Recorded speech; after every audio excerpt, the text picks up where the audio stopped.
Iran ও ইসরায়েলের মধ্যে টানা ১২ দিনের সংঘাতে নিহতের সংখ্যা সংশোধন করেছে ইরান। নতুন পরিসংখ্যান অনুযায়ী সংঘাতের ১২ দিনে ইরানে নিহত হয়েছেন ৯৩৫ জন। যুদ্ধবিরতি কার্যকর হওয়ার প্রায় এক সপ্তাহ পর এই হতাহতের চিত্র প্রকাশ করল ইরান সরকার।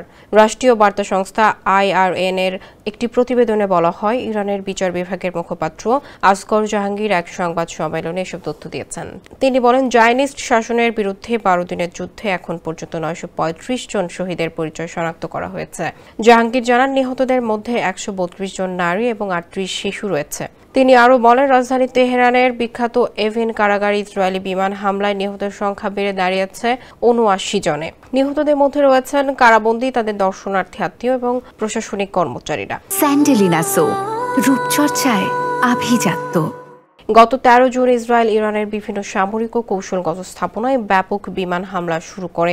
এতে ইরানের বেশ কয়েকজন উচ্চপদস্থ সামরিক কর্মকর্তা, পারমাণবিক বিজ্ঞানী নিহত হন। হামলায় সামরিক ঘাঁটি, পারমাণবিক স্থাপনা ছাড়াও বেসামরিক আবাসিক এলাকাও মারাত্মকভাবে ক্ষতিগ্রস্ত হয়। জবাবে ইরান ব্যালিস্টিক ক্ষেপণাস্ত্র ও ড্রোন ব্যবহার করে ইসরায়েলের বেশ কয়েকটি গুরুত্বপূর্ণ শহরে পাল্টা আঘাত হানে।